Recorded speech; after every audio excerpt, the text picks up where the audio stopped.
I never thought my life would turn out like this. My name's Rita, and this is my story. I was born to farmers, good people who taught me the value of hard work from the day I could walk. Our days started before dawn, tending to the animals and crops. Life was simple back then. I'd go to school, come home, and help around the farm. Weekends were for family time and catching up on chores. I didn't know any different, and I didn't want to. But things changed when I graduated high school. My parents, bless their hearts, wanted more for me than a life on the farm. "Rita, we've been talking," Dad said one evening as we sat around the dinner table. "Your mom and I think you should go to college." And just like that, my world expanded. I packed my bags and moved to the city, a place so different from everything I'd known that it might as well have been another planet. College was an experience. The classes were interesting enough, but it was the people that really opened my eyes. Kids from all walks of life, with dreams and ambitions I'd never even considered. And then there was Jack. I met him in my second year. He was charming, confident, and so different from the farm boys back home. Jack knew exactly what he wanted from life, or so I thought. "Life's too short to waste it working yourself to the bone," he'd say, lounging on the grass outside the library. "We should enjoy ourselves while we're young." I was smitten. Here was someone who saw life as an adventure, not just an endless series of chores. We started dating, and before I knew it, we were talking about marriage. When I told my parents, they were cautious. They wanted to meet Jack, to get to know the man who'd stolen their daughter's heart. "He seems nice enough," Dad said after Jack's first visit to the farm. "But there's something, I don't know." "Just be careful, Rita." I brushed off his concerns. What did my old-fashioned father know about modern love? Jack was perfect, and we were going to have a perfect life together. My parents, bless them, paid for our wedding and even bought us an apartment in the city. "We want you to have a good start," Mom said, her eyes misty. "Thanks, Mom, Dad," I said, hugging them tight. "I promise I'll make you proud." As Jack and I stood at the altar, exchanging vows and rings, I thought my life was set. I had a husband who loved me, a good job in the city, and a bright future ahead. The first couple of years of our marriage were, well, I thought they were good. Jack and I both had jobs in the city, and we settled into a routine. But looking back, I can see the cracks that were forming even then. "Rita, do we have to go to your parents' farm this weekend?" Jack would whine every time I suggested a visit. "It smells like manure, and your dad always wants me to help with something." I'd sigh and try to reason with him. "They're my family, Jack. And they've done so much for us." "Fine," he'd grumble. "But I'm not shoveling any cow crap." I brushed it off as city boy squeamishness. After all, I'd grown up with those smells and chores. But now I wonder if I should have seen it as a red flag. 2 years into our marriage, I got pregnant. I was over the moon, and my parents were ecstatic. "A grandchild," Mom squealed over the phone. "Oh, Rita, we're so happy for you." Jack's reaction was less enthusiastic. "A kid? Already? I guess that's okay." I chalked it up to nerves. Surely he'd warm up to the idea of being a father. My parents, bless their hearts, continued to support us. They bought us a car, paid for vacations. I was grateful, but Jack seemed to take it all for granted. "Of course they're helping us," he'd say. "That's what parents do." When our son, Tommy, was born, I fell in love all over again. But Jack, well, he tried, I'll give him that. But fatherhood didn't come naturally to him. "Can't you keep that kid quiet?" he'd complain when Tommy cried at night. "Some of us have to work in the morning." I'd bite my tongue and remind myself that we were both adjusting to parenthood. Life went on. We visited the farm when we could, though Jack's reluctance grew with each trip. "Your dad asked me to help fix the tractor again," he'd grouse. "I'm not a mechanic, for Christ's sake." I'd watch my dad and Jack working together, well-stained and sweaty. Dad would be patient, explaining each step, while Jack would grimace and fumble with the tools. Then, tragedy struck. Within a year, both my parents passed away. I was devastated. "They're gone, Jack," I sobbed into his shoulder. "I can't believe they're gone." He patted my back awkwardly. "It'll be okay. At least they left us the farm." His words jolted me. The farm. My family's legacy.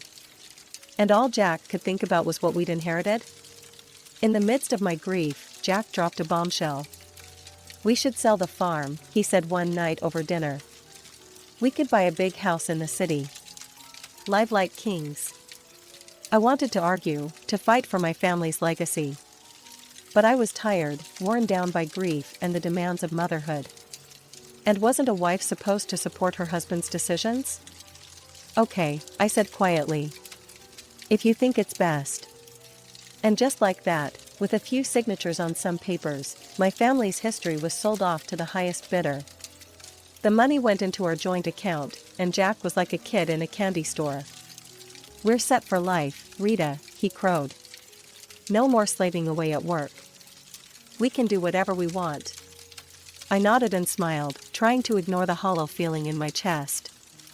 This was what Jack wanted, and I was his wife. I had to support him, right? Life after selling the farm was different. The money from the sale cushioned us nicely, I'll give Jack that. We didn't have to work as hard anymore.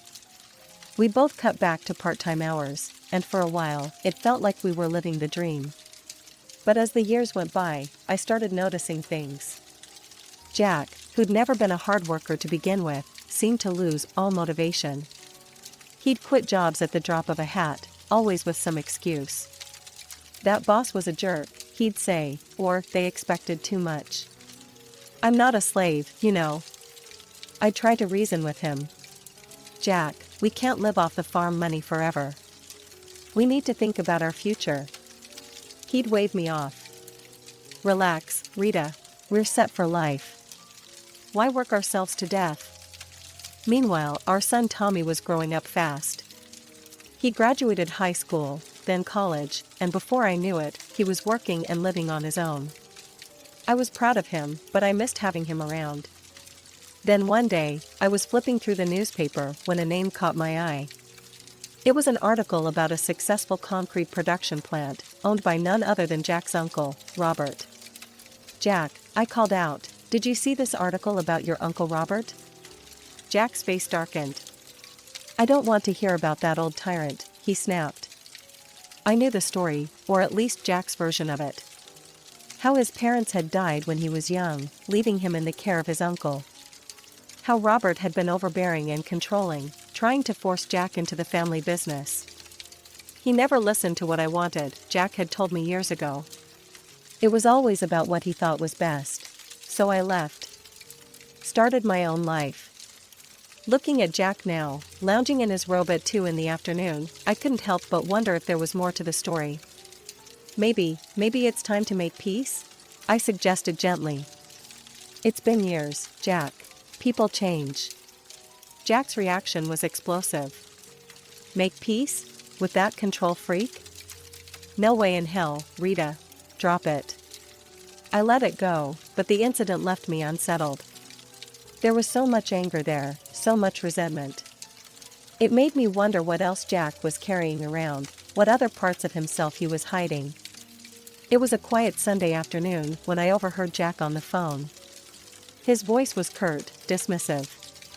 "I am not interested in his life, and it does not concern me," he said sharply before hanging up. My curiosity got the better of me. "Who was that, honey?" Jack's face was a mask of indifference. "Hospital. My uncle's sick.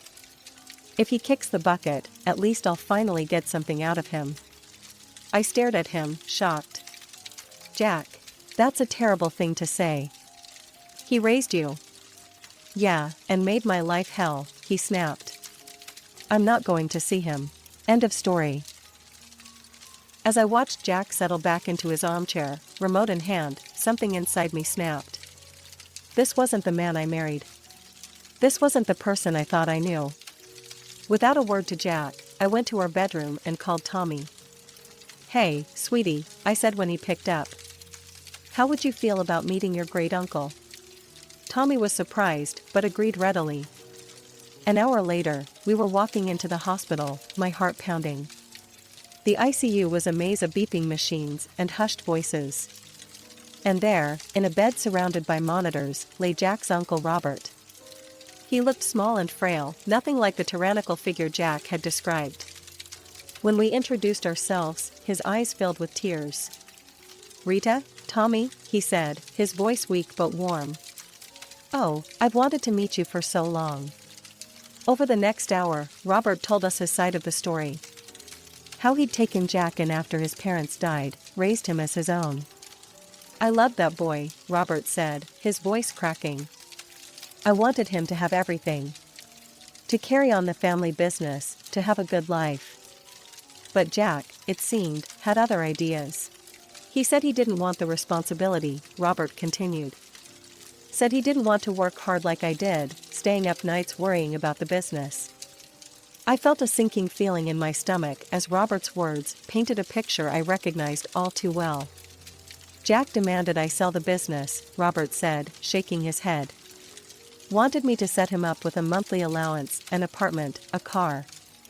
Said I owed him a carefree life." I glanced at Tommy, seeing my own shock mirrored in his face. "I told him that's not how life works," Robert went on. "That money needs to be earned. I begged him to stay, to learn the business. But he just got angry. Said he'd find a rich wife and never have to work a day in his life."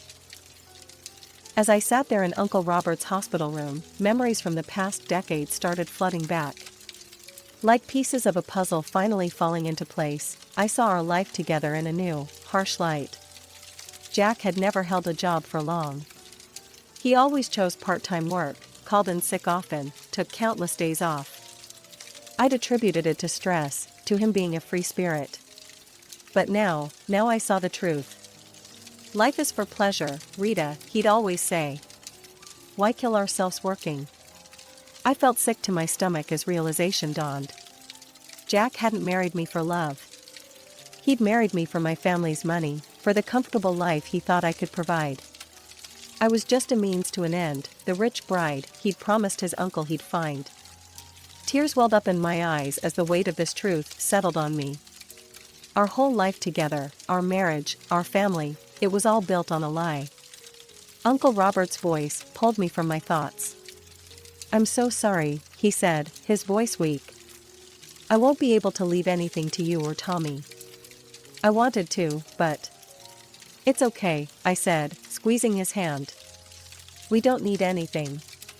"I had plans," Robert continued, growing agitated. "A new project.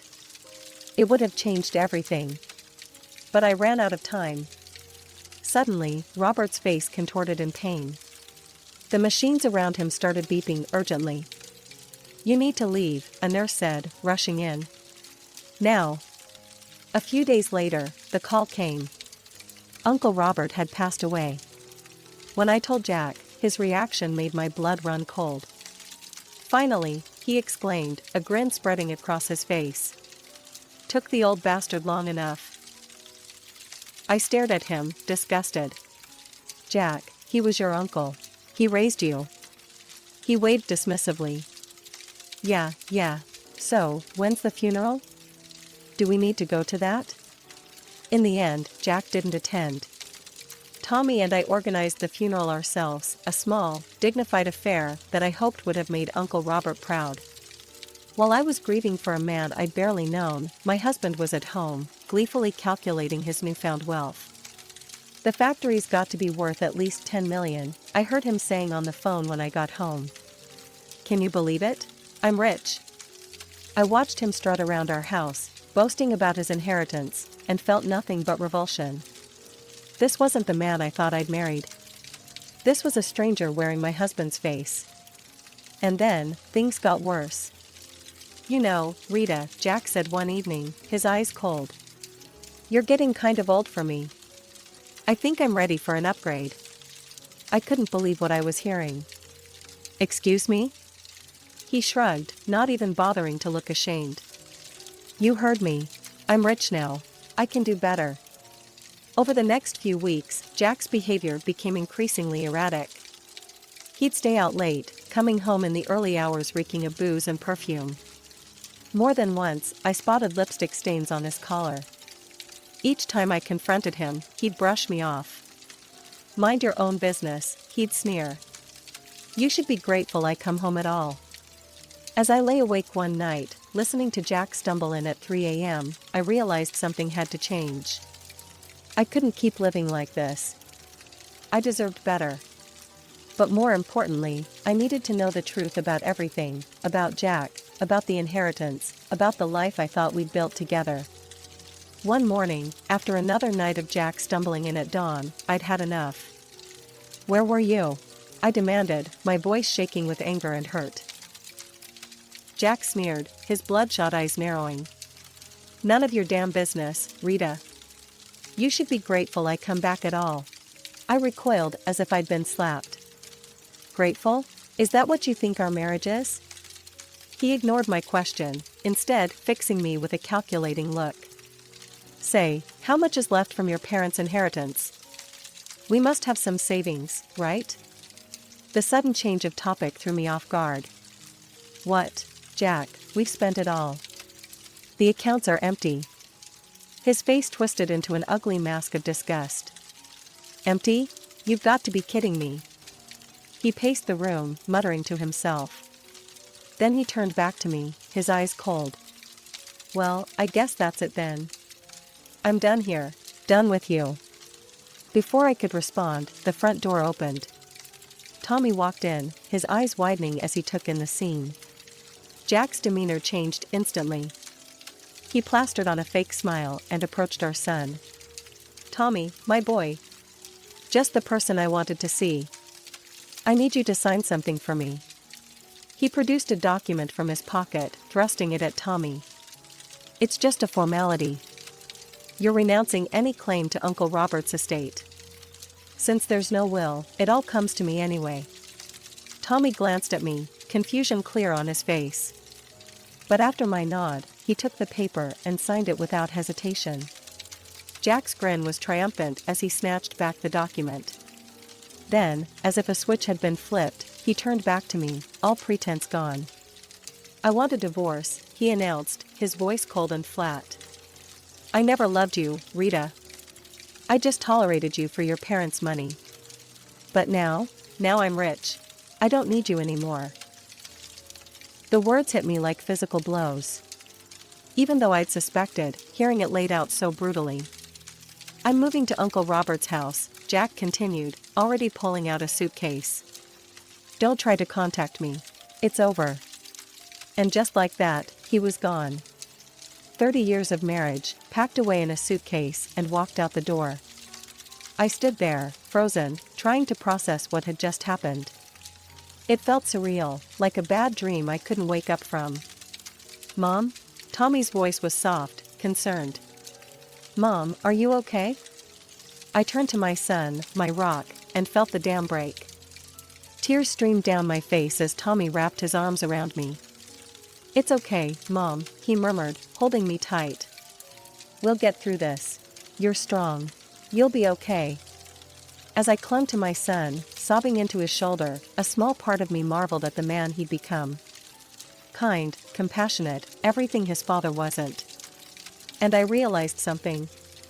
You're the best thing he ever did, I whispered to Tommy. The only good thing to come out of this marriage.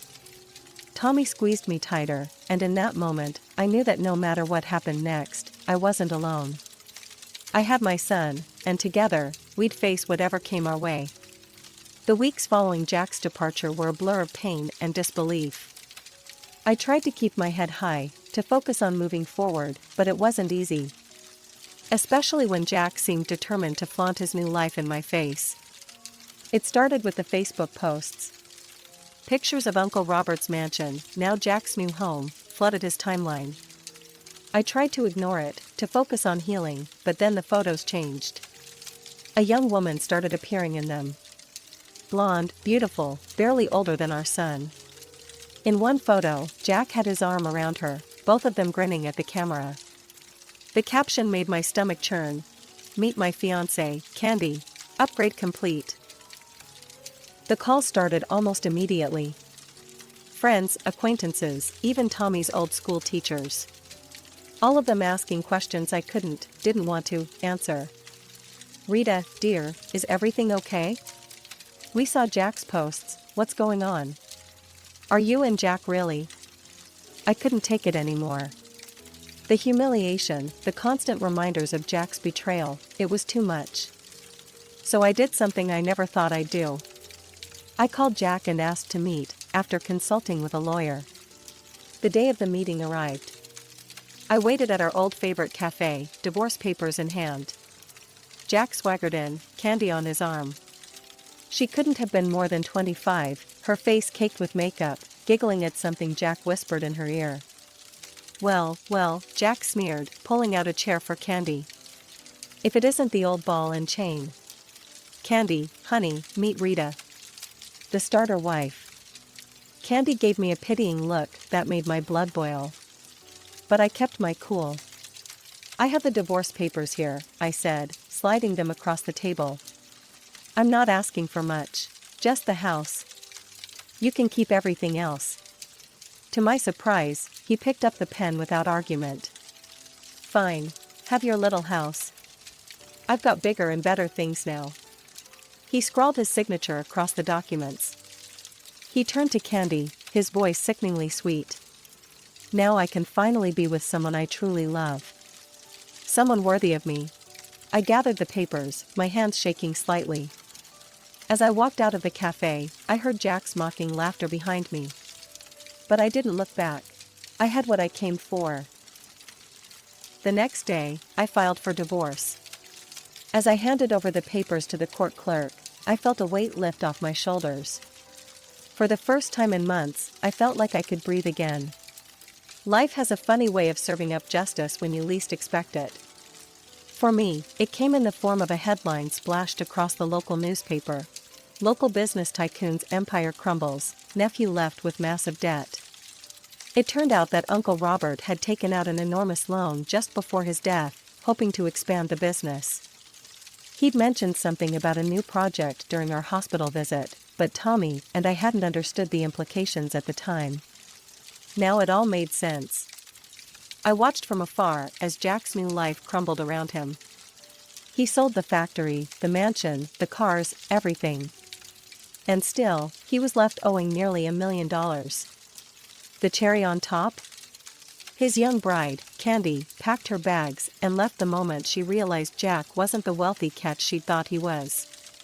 I'd be lying if I said I didn't feel a twinge of satisfaction. Karma, it seemed, had finally caught up with Jack. Then, one rainy evening, there was a knock at my door. I opened it to find Jack standing there, looking nothing like the smug, wealthy man who'd walked out on me months ago. He was disheveled, his eyes red-rimmed and desperate. "Rita," he said, his voice cracking. "I've been such a fool. I see that now. Please, can we talk?"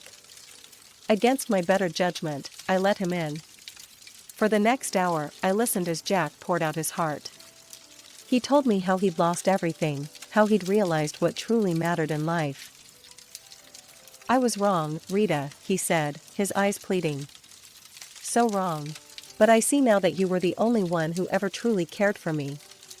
The only one I've ever really loved." Then, to my utter disbelief, Jack got down on one knee, producing a small velvet box.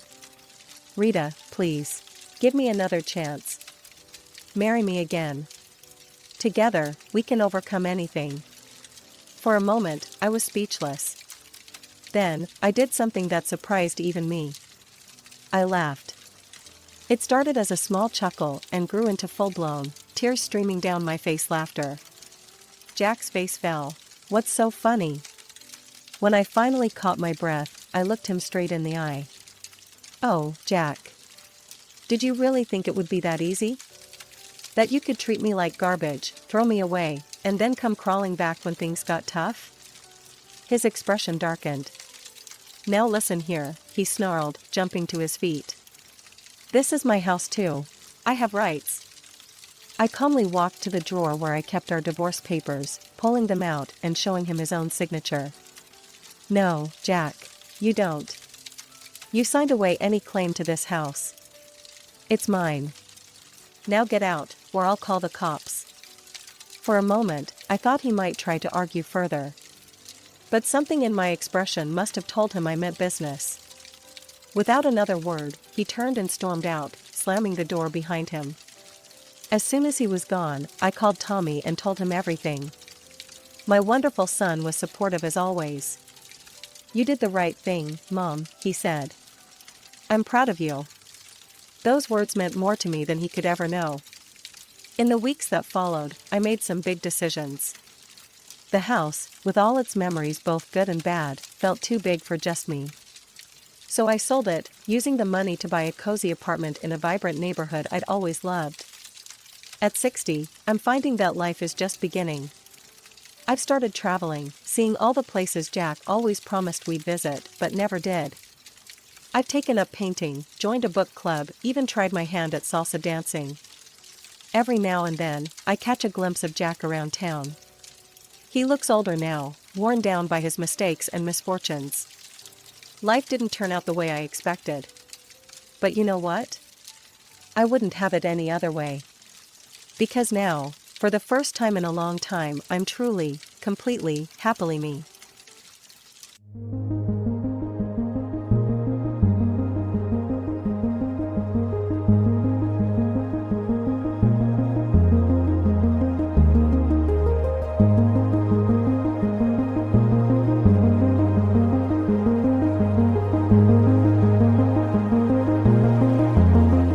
Alright, everyone's presentations are done.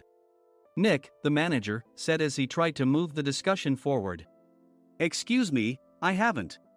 I recently found out something. Nick interrupted me and began to speak. There's apparently someone in this department who didn't graduate high school and is just a part-timer. Meetings should be for employees only. Absolutely right. His lackey, Mike, of course, agreed with Nick. I'm leaving. After leaving the meeting room, I started to shut down my computer. I noticed that an email had arrived, not in my personal inbox, but in the company's shared email. Thinking, there's no point in speaking up, no one will listen, I went home quietly. The next day, I heard a commotion from Nick's desk. He was staring at his computer screen, his face pale. Nick? Is something wrong? Mike looked at the screen with him. And he turned even paler than Nick. Why is he so angry? Knowing the reason for Mike's distress, I thought to myself, serves them right. My name is Adam. My mother passed away when I was in the 9th grade, and I was raised by my father. Well, you could hardly call it being raised. After my mother passed, my father changed. He drowned his sorrows in alcohol, and though he still went to work, he squandered our living expenses on horse racing. Because of that, I had to start working part-time as soon as I entered high school. Every month, I went to the convenience store with bills in hand that couldn't be auto-deducted from my father's account. Even though I endured it because I didn't want to be alone, I reached my limit in my second year of high school and dropped out. I found a live-in job at a distant inn. Thank you for everything. The day I left home, my father, still staring at the TV, spoke. Take care. That was our last conversation. Back then, 18 wasn't the age of majority, so I needed my father's permission to work, and I couldn't hide my place of employment. Yet, my father never visited me even once. I kept working just to survive, and before I knew it, I was 42. Years of hard work paid off, and I was transferred to the headquarters. I was thrilled to be recognized by the company, as I thought I'd be working in the field until retirement due to my lack of formal education. Listen up. Our work can change the future of our employees. Don't drag us down. On my first day after the transfer, Nick, dressed in an expensive suit, spoke sternly. There was a reason for this. Our inn was located in a prominent tourist destination, known so well that everyone in the state could sing its commercial jingle. At its peak, we had 5 locations within the state. But that was long ago. Due to financial difficulties and aging facilities, only the place where I had worked for many years and the original establishment remained. I was prepared to lose my job anytime, but now there was a glimmer of hope. With the rise of social media, the tourist area where the inn was located started gaining attention again. Depending on how hard the sales department, where I was transferred, worked, we could either thrive or be forced to give up this prime location to the new hotel chains continuously popping up. For Nick, who had switched careers from another industry to strengthen our sales, this was a battle he couldn't afford to lose. I understood why he had to be strict. "I will do my best." Nick sneered at my enthusiastic declaration. "Did you not hear what I said?" "I'm sorry." I thought I was listening carefully. Out of habit from years of customer service, I apologized reflexively, though I had no idea what had offended him. Someone was watching me with a smirk. In this department, there are those who are expected to excel and those who have been shoved here because they have nowhere else to go. You are the latter. It was Mike, the section chief. He's 7 years younger, at 35. But he was called to headquarters much earlier than I was and had been moving around within the headquarters ever since. I'm not jealous, but I can't accept that he's my boss. Graduating from a prestigious university, he has an unusually high pride and caused many problems as a newbie, making things very difficult for me when I was the front desk leader. When I found out Mike was transferred to the sales department a month before me, I was disheartened. Mike is right. With just a middle school diploma, there's not much you can do. Don't even think about achieving results. As if I didn't exist, Nick remarked, "I'm thirsty." Mike eagerly ran to the coffee maker. It seems Mike is Nick's lackey. I regretted being happy about my transfer to headquarters, wishing I had stayed on site forever. Send a direct mail to every company on this list by the end of the day. Nick only assigned me tasks that even a new graduate could handle. What? There are over 1,000 companies. You want me to send to all of them by today? Yes, if you and your fellow misfits split the work, even those with nowhere else to go should finish by today. I glanced at the employees typing away expressionlessly. They were worn out from customer service, only thinking about leaving on time, or were women reassigned after having children, with zero motivation for work. Even Sam, a new graduate from the same university as Mike, who was supposed to be among the expected achievers, had no enthusiasm for the job, having joined the company wanting to do customer service. "I don't care what they say, I plan to quit any time," he said. Only Nick and Mike were highly motivated, making all the decisions between the two of them. I originally only wanted to work at the inn to survive and had no particular attachment to this job. I swallowed my words, thinking I had no right to reprimand them. About a month after the transfer, Nick told us with a frustrated look. "To commemorate the 50th anniversary, we've decided to create a plan exclusive for one group per day. Originally, Mike and I were supposed to come up with it, but our president, Mr. Thompson, insists on hearing everyone's opinions. So, you all get a chance." As Nick explained, Mike began handing out prints. Make sure not to embarrass Nick. If your ideas are half-baked, you'll have to redo them. It seemed that they had printed his handwritten notes by Mr. Thompson, which included several questions and a section for free responses. It made sense why Nick had to seek our input, given that all responses had to be submitted to Mr. Thompson. We were given a week to think about it, and a meeting was scheduled to compile our ideas. My plan is to let guests enjoy both the old and modern America. Nick began the presentations.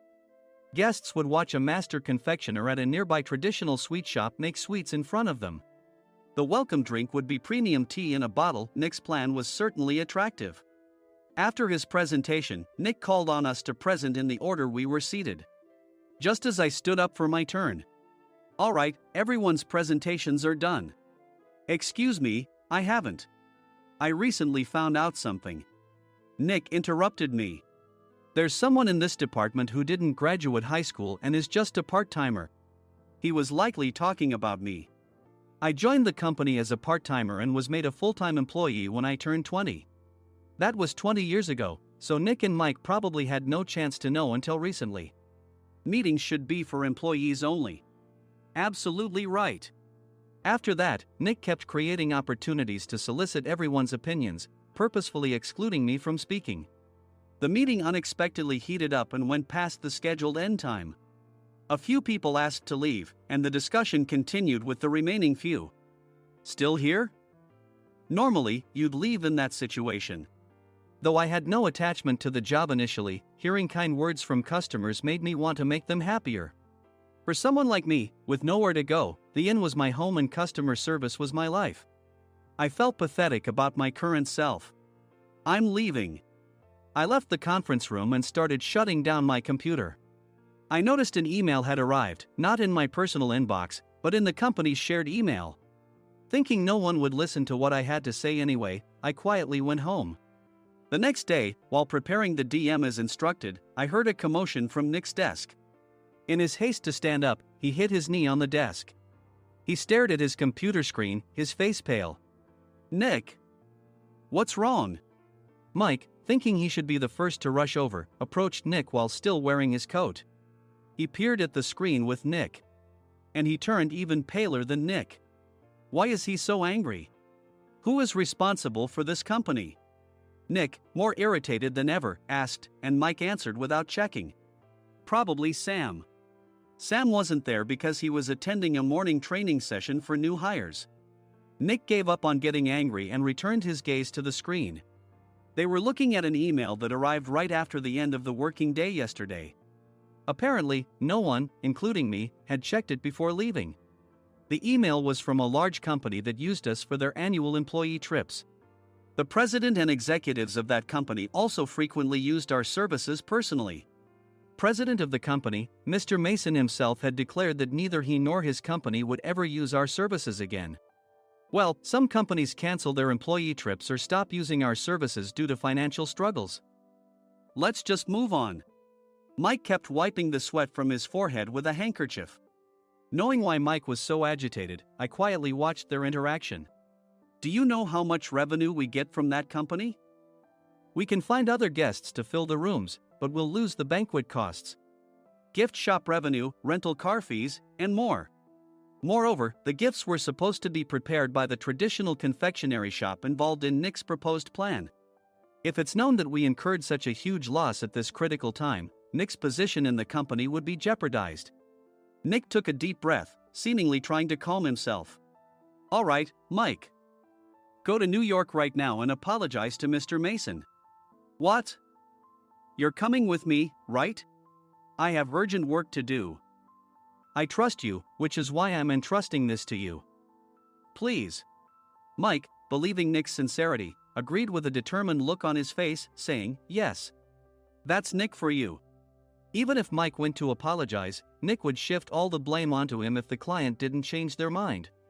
Well, it was Mike's fault to begin with, so it served him right.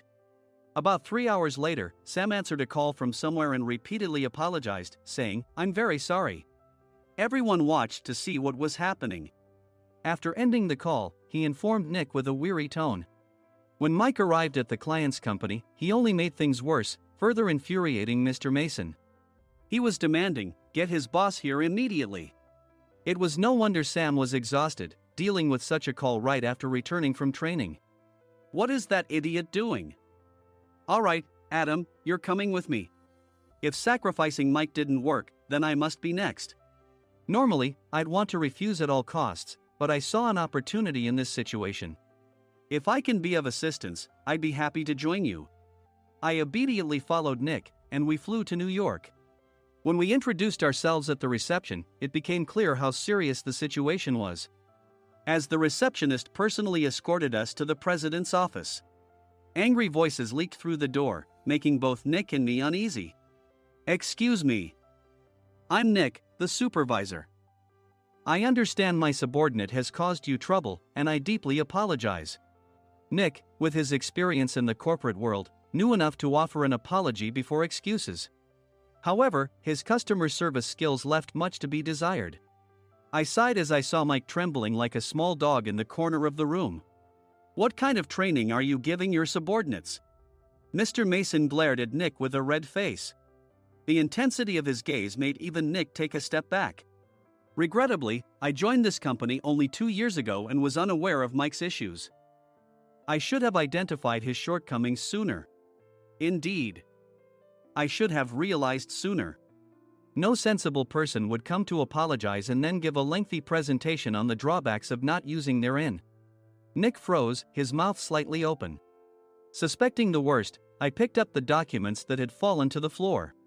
It seemed Mike hastily prepared these documents on the plane, listing the disadvantages. Disadvantage 1: if you change the venue for the company trip, employees might suspect it's for cost-cutting reasons, leading to a negative impression. Reading it aloud half-jokingly, Nick snatched the papers from my hand and checked the contents with a furious expression. Among the stack of documents was a receipt from a nearby convenience store's copy machine. I felt a pang of dread, hoping he hadn't shown the receipt as well. What do you think he said when I asked what kind of nerve he had to do this? I'm very sorry. Faced with the dire situation, Nick must have thought there was nothing left to do but apologize. In a voice smaller than I'd ever heard from him, he uttered words of apology. He said, "I'm a Harvard graduate. I don't believe I said anything wrong." Mike! What have you done? Forgetting his plan to pin the blame on Mike, Nick yelled loudly, even in front of Mr. Mason. "I didn't do anything wrong." "You're still saying that? Look at him." Mike pointed at me with a shaking hand. "I was assigned to headquarters in my 20s and now I'm a section chief. This guy only made it to headquarters at 42. Everything I've done proves I was right. So why are we losing the contract?" Having said his piece, Mike collapsed to the floor. "Of course. You were sent there because you had nowhere else to go." Mike never expected to hear such words from someone he looked down upon. He lunged at me, and Nick hurriedly stepped in to stop him. "Mr. Thompson told me Mike is a quick thinker, and to take good care of him." There's no way he was pushed aside. "Don't make things worse here." "He didn't say quick thinker, he said only quick-witted, didn't he?" I don't remember that part." I recalled the many troubles Mike caused when he was a newbie. When Mike was on the front line, his pride was so high that he never apologized to customers. Customer service, especially in our job, doesn't work alone. It brings both good and bad situations. If the front staff or housekeepers made mistakes, or the cleaning company didn't properly clean a room, one had to apologize to the customers regardless of personal fault. Mike, in such situations, would never apologize, insisting he wasn't at fault. This often angered customers, and as the front desk leader, I frequently had to apologize on his behalf. He caused complaints and disrupted operations, which is why he was quickly moved to headquarters. In departments where he didn't interact directly with customers, his quick thinking was beneficial and things went well. But it seemed his flaws were starting to show. Corporate reservations are supposed to be entered into the system by the sales representative. But a quick check yesterday revealed that more than 10 items were missing from the client's reservation. The handover document clearly stated what needed to be prepared. Why didn't you enter it into the system? Why do we have to give them special treatment? Filling rooms near the banquet hall, setting up all the food in advance. Specifying the brand of wine, they're too demanding. No wonder he always angered customers, I thought, feeling a headache coming on. Grouping them in rooms near the banquet hall is for our benefit too. It makes it easier for the staff to set up beds and serve breakfast since everyone's schedule is synchronized. As for the other requests, Mr. Mason suggested them to lighten our load. I didn't know that. Nick finally seemed to realize that Mike was the one who had angered the client. What did you say to them? I just told them we wouldn't give them special treatment anymore. We shouldn't waste effort on things that don't bring in money. I was utterly exasperated at his lack of understanding of customer service. Of course, we shouldn't comply with unreasonable demands. But carrying over successful practices from past stays makes customers feel remembered and enhances their experience. Good memories encourage repeat visits. That's part of our job. I looked down at Mike, who was sitting on the floor. In our job, nothing is a waste. Mr. Thompson likely moved you to the sales department, hoping you'd finally understand this. How do you think he feels now that you've failed to meet his expectations? Mike, tears in his eyes, fled the president's office. I was amazed he still hadn't apologized. You have it tough, Adam. It's okay, we're all employees of the same company. I deeply apologize for this disrespectful incident. Especially after all the care you've shown us. If it weren't for you, Adam, I really would have stopped staying here. When I heard you were moving to the sales department, I was willing to reconsider if you handled it. Seeing us talk so amicably, Nick's face contorted. Do you two know each other? Adam's service is excellent. I always requested him specifically. Normally, we don't accept specific staff requests, but we made an exception for Mr. Mason, adjusting my shifts accordingly. He had personally stayed at our hotel just before my transfer, and during casual conversation, I mentioned, I'm moving to the sales department soon. If I hadn't told him then, things could have been much worse. Please continue to take care of us. I look forward to it. On the return flight, Nick awkwardly offered me a can of beer. It's still working hours. Of course, I had no intention of forgiving him for a single beer. Nick might try to pin everything on Mike and avoid any consequences. While pondering this, a startling fact came to light. Nick, the tea bottles for the plan have arrived. I handed Nick a bottle labeled with our inn's name. They look good. What are you talking about? These are plastic bottles. I had assumed we would use the trendy, high-end bottling tea. But what arrived were ordinary plastic bottles of tea with customized labels. The only unique aspect was the label, which had the inn's name, making it look customized. Upon further investigation, I discovered that a substantial amount of money was set to be paid to the tea company. It was priced like bottling tea. Does this plastic bottle really cost $100 each? The tea inside is specially blended for us. The extra cost is for that. Wouldn't it be better to use another tea company? Or is there a specific reason we must use this one? As Nick continued to make excuses, I showed him a printed email. I informed the tea company's president, Mr. Mitchell, that we discovered irregular payments and he confessed. He said you two were high school classmates and planned to split the extra money. That idiot. Why did he confess? That's not important. You should worry about yourself, this could turn into a police matter. Opening the bottle cap, I suggested. How about calming down with this tea? It supposedly has a relaxing effect. Nick drank the tea frantically. In the following days, decisions were made about their fates. Mike was reassigned to the General Affairs Department, with no chance of transfer or promotion, as per Mr. Thompson's orders. As for Nick, since the payment to the tea company hadn't yet been made, he narrowly avoided legal trouble. Instead, he was encouraged to leave the company, and to avoid further complications, Nick submitted his resignation. Rumor has it that connections between HR departments have made it difficult for him to find new employment. Even though it was good to have those two gone, something unexpected happened in the sales department. Everyone became motivated and united in refining the 50th anniversary plan.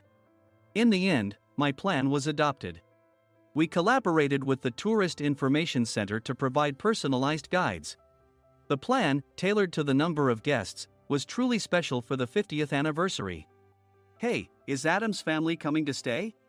I immediately booked that special plan for my family. Sam noticed it on the reservation list and quickly picked up on it. Yes, I'm inviting my father. That's great. I might invite my parents too. I lacked the courage to face my father just as Adam. But here, with the confidence Mr. Mason praised, I felt ready. The 50th anniversary plan was a perfect opportunity to reconnect with my father. I hoped to bring back the days when we could laugh together as we once did.